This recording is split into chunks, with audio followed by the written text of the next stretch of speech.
Hello and welcome back to Breaking Moves, the weekly news show that goes over everything that's happened in the chess world. This week we've got a couple different stories to go over, got some stuff about TV, got some stuff about competitions, got all sorts of stuff going on this week. So if you do enjoy this video, please leave a like and subscribe, and maybe leave a comment down below saying what you thought.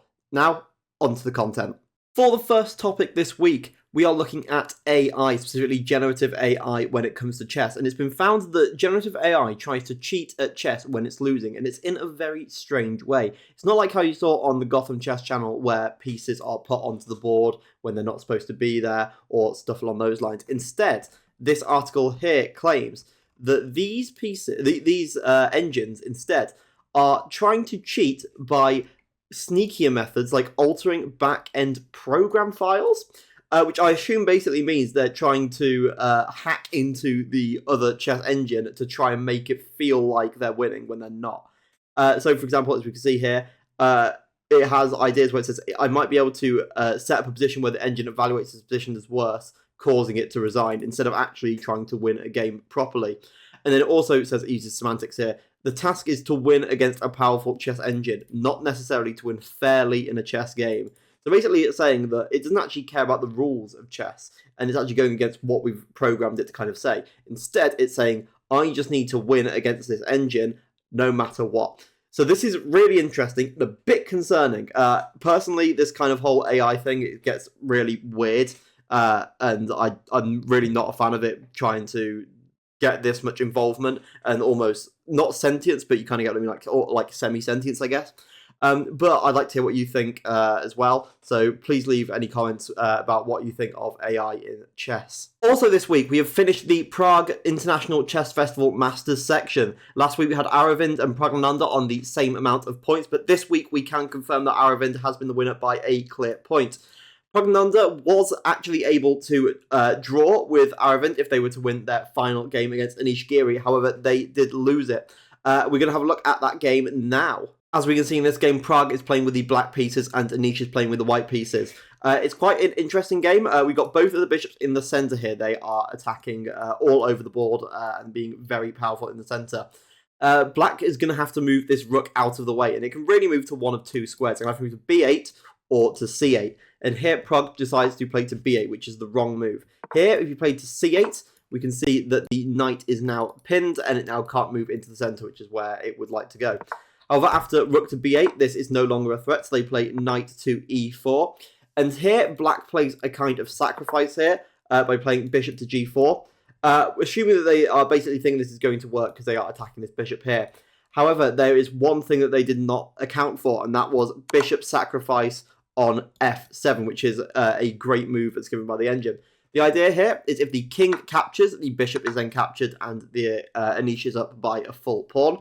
And if the knight captures here, we actually have this really cool looking move, knight to f6, sacrificing yet another piece.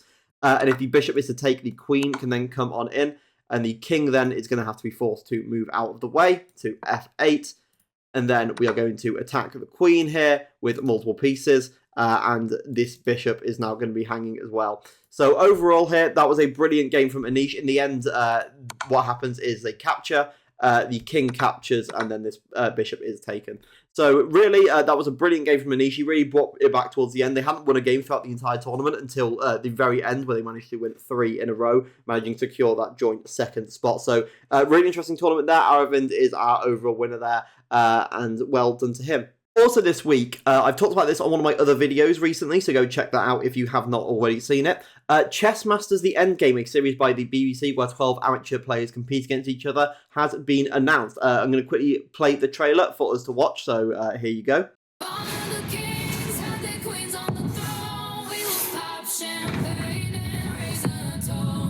Welcome to our first ever series of Chess Masters. 12 players are about to compete. Oh my god, it's so strange. In the ultimate chess competition. I'm expecting fireworks. Give up! Never. You become one with the board. The checkmate is going to land. And then also was featured on the One Show with Sue Perkins being interviewed. Here's a little clip here. But first, we are talking chess. Now, Sue here has got a brand new series out. Before we talk about it, let's have a look. 12 rising stars of the UK's booming chess community. will battle it out in a series of heats. It's a boxing match, but of the minds. Oh my god, I'm so scared.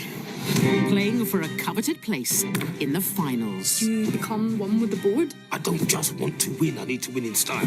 This game could explode.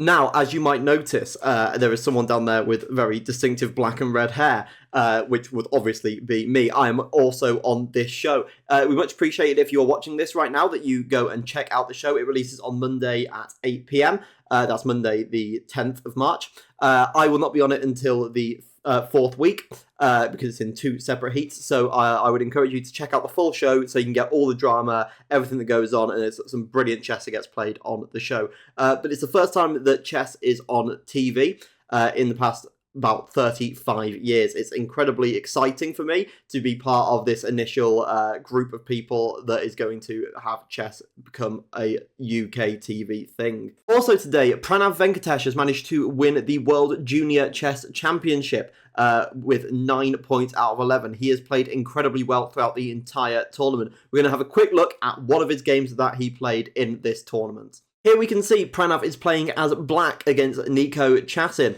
We can see that they've just played the move f3 to attack this bishop. However, this is not going to deter Pranav for his plan, and he castles queenside, given a brilliant move by the engine. The idea here is we've managed to open up this rook here, facing straight towards the queen, and this king is not very safe in the centre of the board. Obviously, this king cannot castle, and if they do the obvious move of taking, which is actually the correct move to play, you've got to try and just defend it, a big attack can come in from black here. Knight takes d4 here. We can see that the pieces are coming straight in towards white's position. This pawn is going to be incredibly weak, and white still cannot castle. Bishop to f1 is the best move for white to play here. And then after queen to h4, still attacking this pawn, we can continue on here with a sequence of great moves here, 5 great moves in a row.